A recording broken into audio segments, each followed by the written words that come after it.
So now we'll having seen what is attention and what it does to, let's say, at least in the case of pieces of text, what it does, right? Now we can start asking the question, do we need more flavors of attention, or are we fine with one level of attention itself? So let me just pick again this text example to drive the point, right? So let us say you have an example, say I kick the ball, right? This is a fundamentally a fine sentence to talk, especially if you play football. But then if you start focusing on one of the words, right? Let's say in this case, the word kicked, right? Just before the example, we started focusing on one of the words like student and build a case around it and build the motivation for attention. Now, if you start looking at the word, say kicked, you can ask the question of multiple levels of dependencies. What do I mean by that? Right? One level of dependency is who kicked it, right? So then the response to that, at least the relationship that captures this question's response is I, right? The first word. So who is one level of dependency that the word kicked has? Then you can ask the question, what is the action done, right? If you are at, let's say, the location of kicked and you are looking at action that happened, then kicked itself is the action, right? So then it's a self-dependency. So that did what will associate itself at the second instance. And then what is the third one, right? What did that action get performed on, right?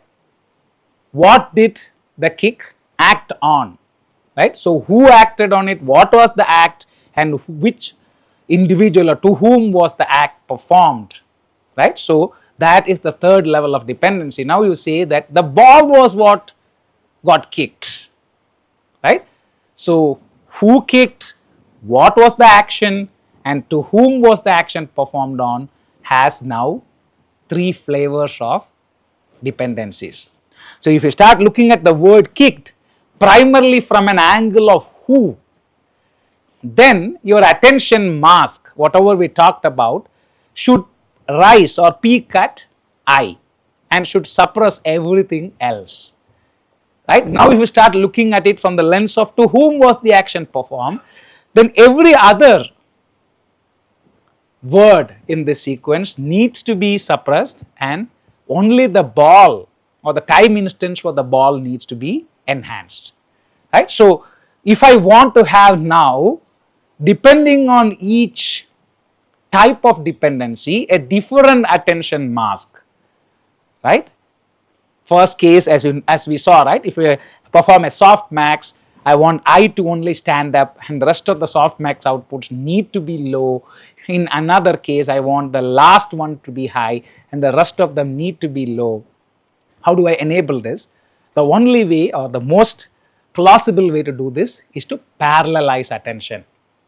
Can I do multiple with different weight matrices, one of them focusing on the what part, one of them focusing on the who part, one of them focusing on to whom part, parallelly have multiple attention masks and heads, each operating with a different requirement, right? So then you can start seeing these colors that I am showing in this figure, that you can start having parallel multiple heads of attention, right? So in an implementation setting, how you would do it, let us say there are H heads of attention, you form H softmax outputs, which also means H levels of weight matrices for each of those heads, for the value, for the queue, for the query, and for the key, and then you simply concatenate all of them, right? That's the simplest way, that okay, this is the to whom dependency coming out with this sort of an embedding weighting, and what is this sort of a embedding or weighting matrix that is coming out, and then who did the action is coming up with yet another set of masked weighted outputs. We simply concatenate all of those head level attention outputs and call that as the embedding for this layer. And you can certainly make each head so that if your total dimension is d, you can make each head to be d by h, and then form, let us say, smaller matrices so that the overall model size need not increase because of your particular specification of each attention. Again, remember to whom, who, and all that we made the case. We leave actually for the model to figure this out all by itself. But the value addition through multi-head attention has been shown that each attention tends to produce different softmax profiles, right? And this has added value to the output processing. So we'll spend maybe about 10-15 minutes right now building on the transformer architecture to build larger models. Remember that in the first few slides we said this is an atomic unit. Now a combination of these units is going to do a lot of heavy lifting in various ways. What are the ways we are interested in? We want to talk about feature encoders or representation learning models.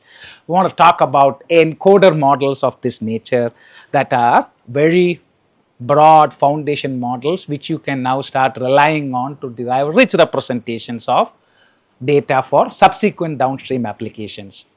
Then we may be interested in dedicated tasks, right? So a sequence to sequence task that like the one we saw in the first example, I might be having a heart rate monitor, I might be having a sequence of data coming in, I want to generate a sequence of labels out of that. So this becomes your encoder-decoder attention style models. And right in the last few years we have seen the success of purely free-form generation, and these are what I would call decoder models or decoder-only models. We'll talk a lot more about all these big picture details in the coming slides. So let us start talking about a purely encoder-only or a purely single transformer block, right? So one of the key aspects that we spend maybe about half an hour to 45 minutes on the self attention. So why do I call it self? I have introduced the additional term called self, which is to distinguish it from another form of attention which we will talk later. So here in this context, self means that you are having x of t, x of 1 to t, you are also attending to the same transformations of x of 1 to t through the cross attention matrix. So here you are again doing operations like addition and normalization. This is primarily all these paths that you see, right? Like this path, these are bypass paths or more in the neural network world called residual paths. So these allow two things. One is of course a direct way to skip those processing and have the representations go forward. The more important reason to me is the backward way where your gradients can flow much more easily. So if I have, let us say, 12 in the layers that in the models that we'll see 24, sometimes 48 layers of such transformer chunks. Now you start having a very long trajectory to reach the input if I have only serial connections without residual paths. So enabling that, and this also came much before transformers and so forth, residual connections in CNNs was a well studied from 2013-14 you would start seeing literature of residual CNNs and so forth being very powerful to build very deep models.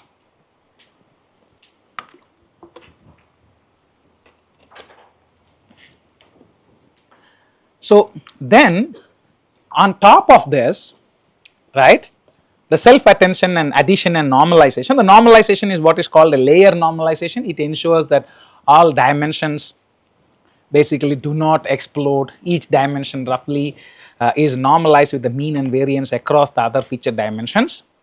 But primarily I want to mention a couple of things about this feed forward layer, right? So every representation also goes through another set of transformation through the feed forward layer.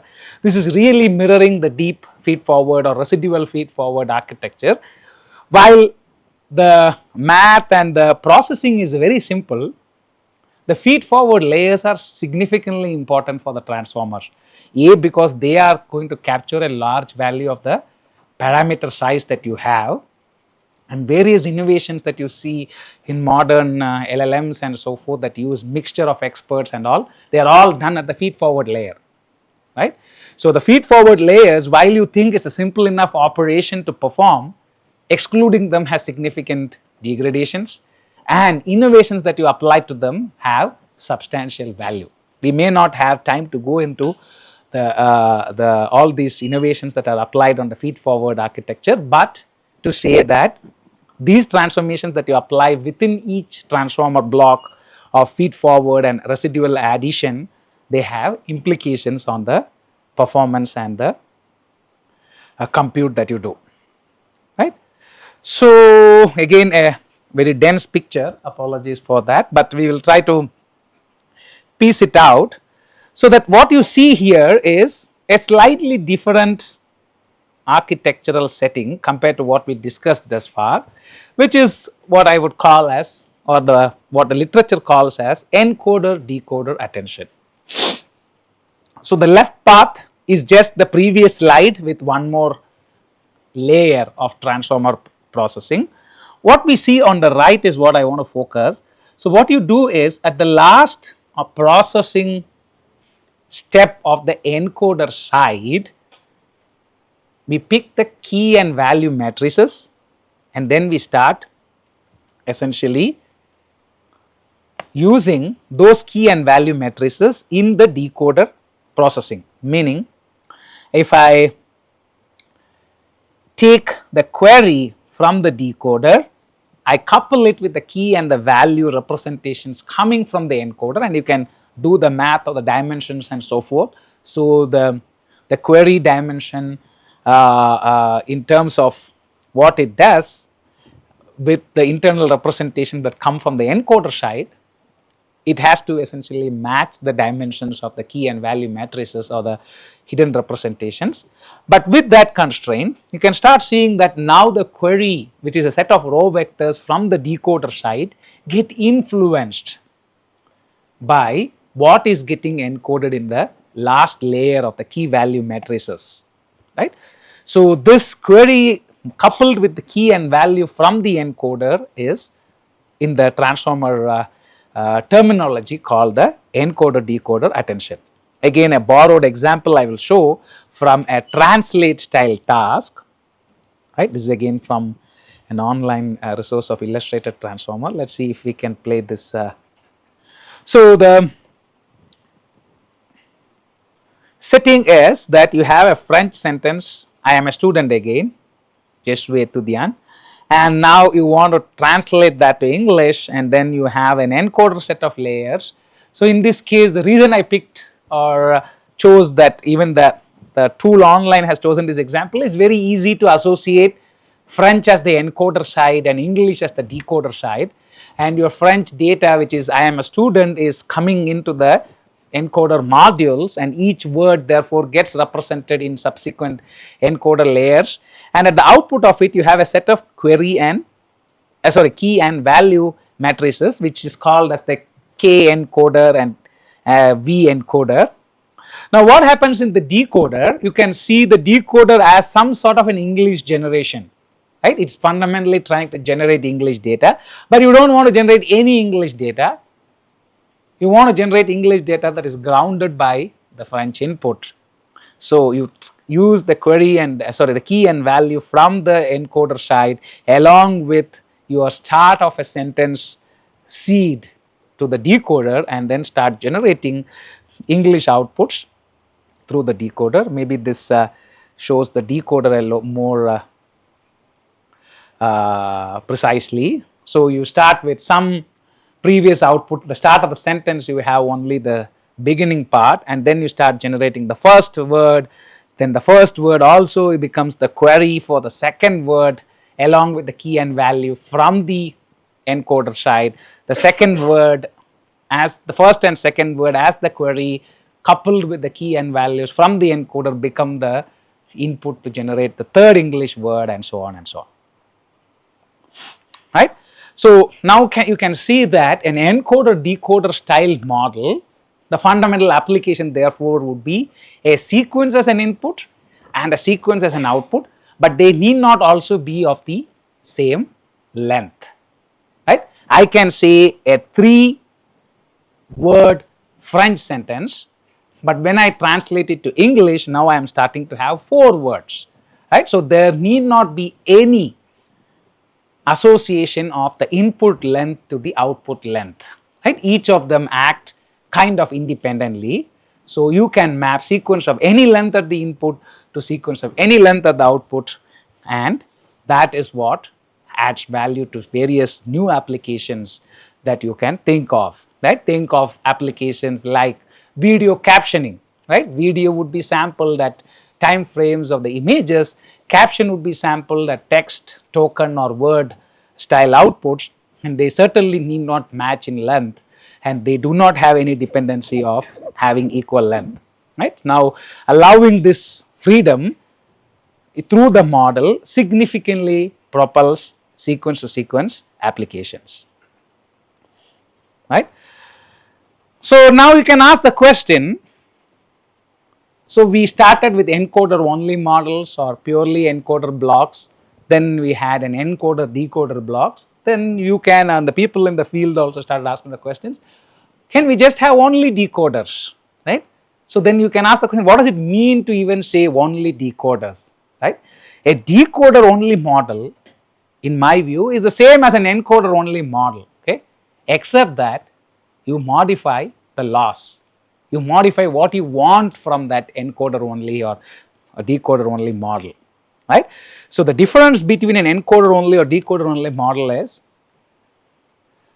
that what is the task that you train it on, what is it that you want from it. A decoder only model, the fundamental difference is that you try to train it to predict the future, you try to train it to predict the causal output that comes after, right? So your model is acting as a next word or token pointer, right? Whereas in an encoder style model, you are trying to look at things in a bidirectional way, things in a way that does not have a forward or a backward path. Everything is equally valid and useful, and you are now just trying to encode the entire information coming out, right? Even in the example of the encoder decoder model, the encoder part was completely trying to capture the French sentence, right? So in this setting, the decoder only setting, the model is trying to always point to what comes after, right? So then, to delve a little deeper, again it consists only of self attention layers, right? Just like the encoder only model, the decoder only models have only self attention, and the loss function, as I mentioned, would become something of this nature, right? So the loss function has certain property that you are trying to predict the current output with the history, and if you do that for every time instance, you become this one step forward predictor. You start becoming predicting x of t with everything coming in before x of t. You try to learn or maximize the probability or minimize the negative probability of some of these time instances, and that becomes your modeling loss, and then your transformer stack, right? It gets focused on trying to become a subsequent prediction framework. Now you can ask the question, why a decoder only or this single step prediction already becomes a significant use case, right?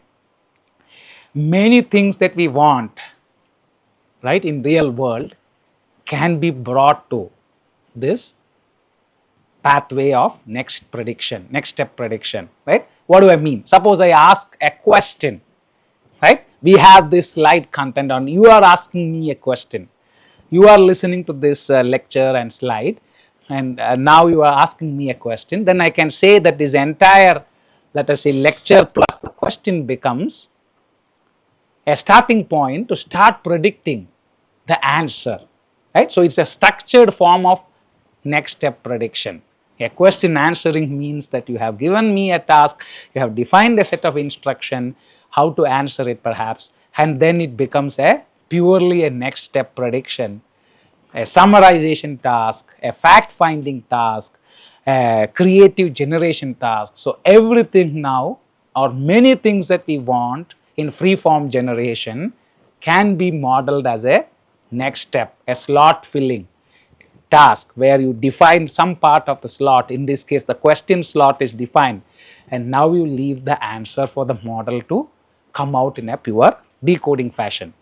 If you have trained the model through structured next step outputs, a term loosely what the modeling era calls now as instruction tuning, right? You have specified next prediction, but in a very structured way, meaning the structure comes in by defining that this is the part I am going to give you. It's not like part of a sentence you give and then you ask the model to respond. You give a full question, right? That becomes a full structure, and then your answer start becoming your slot that the model has to predict. So these decoder only models have become very powerful and useful because many real world freeform generation tasks can be considered as specific examples of slot filling. I did not mention much, but one more aspect to it, which maybe we will just touch upon in one slide, is, let us say, the ordering, right? As you saw, if every previous step is accounted for in an attention setting, so I went to play in the, right? So then the next step that comes in can look at all the past instances, and same if I reorder the words in this sentence. If I start saying went, play, I, the, in, doesn't make any sense to us as a human listener. But for the model, unless and until you take care somewhere in the processing pipeline the order, the model would just have the same response to both, right? So in the first paper itself, people were aware of this issue that ordering is completely ignored in this pairwise attention. So how to induct this? So there is a additional vector, right? This is a simple example. There are several other modern modifications to this. You just put some sort of a sine or cosine function and add a fixed embedding to every instance in time, so that the feature that comes in at every instance is not exactly time invariant or time unaware, right? It has some component that tells, okay, this was the first, this was the second, and so forth, because the sine and cosine functions are going to modulate each instance differently, right? More recent efforts use what is called relative, right? So you are at t, you only need to know from t how much is the distance, temporal distance to any vector in which you are applying the attention on. So they use relative positional embeddings, rotation based positional embeddings, and so forth. Okay, but just the motivation is the order has to have some value in the model's self attention. So very quickly I will summarize what has made transformers very useful, right? Again, this is compressing a lot of the literature, a lot of discussions and blogs and all things online, and I know certainly this is also not comprehensive in any which way, but just for the sake of some level of understanding what has made them significantly useful, one is of course the parallelization. As you saw, the similarity between any two pairs can be massively parallelized, while you have to do t cross t similarities or q1 cross t k1 kind of qi cross kj kind of operations, they can all be done in parallel. If I give you a set of t inputs times t, you can do a t cross t parallel computations to compute all this, right? So this now, unlike the RNN which had a sequential dependency, the parallelism has significant use case. The other thing which we also discussed when we talked about RNNs, the one step dependency has been largely resolved, right? Now you can look at long or short dependencies. There isn't a large enough difference between something that happens immediately in the past or 5 instances before in the past. So the vanishing gradient issues are certainly less applicable here. The global context can be largely accounted for. Scalability, right? This is, we don't have, or I don't have slides and all that scaling laws and so forth to illustrate this, but you can imagine that models, one of the preferred quality of many model development cycles is that if you keep increasing the parameter size, if you keep increasing the data size, does the model improve beyond its current performance, improve beyond its current capabilities, skills, tasks, whatever the axis you want to measure this on. So transformers have shown that this is significantly more than other modeling choices. Some level of interpretability, I would still take this with a grain of salt. There is still a very debatable topic whether attention weights that you saw here are actually interpretable or not. I would say that there is some level of interpretability possible. It is not completely random, but at the same time, to say that attention weights completely tell us what is happening internally in a model, that is also a very hard claim to make. But you can still look at, for example, the case that we talked about, the encoder-decoder attention with an English input or a French input to English output. The attention helps you to visualize, are every pair of English French words getting mapped in the right way.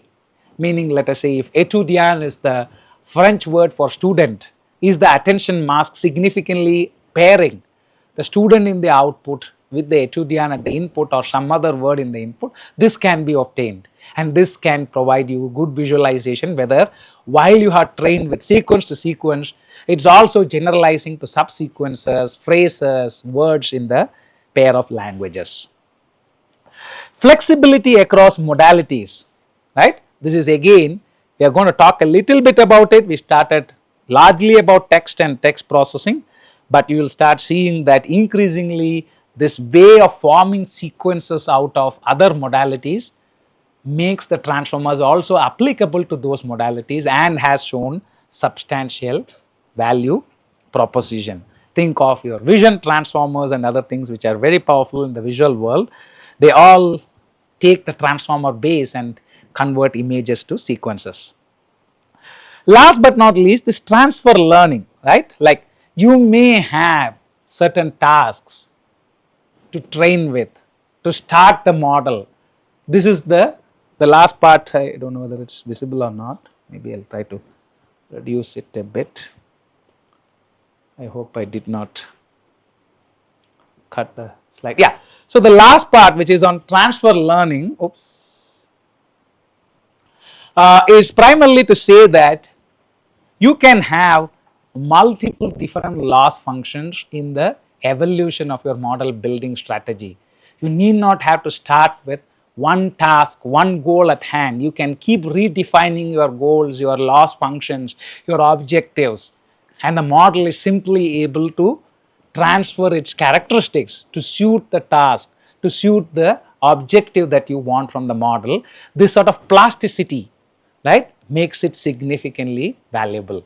You would have thought of the model with one task in hand. Suddenly you want to say, okay, I want to keep most of my transformer architecture intact and just change the loss function and then redo that. Now does it act as a ability to transfer from your starting point, or does it have to completely rewire itself? Turns out that transformers are able to rewire themselves to new tasks much more nimbly than other architecture choices. Okay, that paved the way for various models like GPTs, like BERT, and so forth. So continuing this journey in the next setting. Thank you.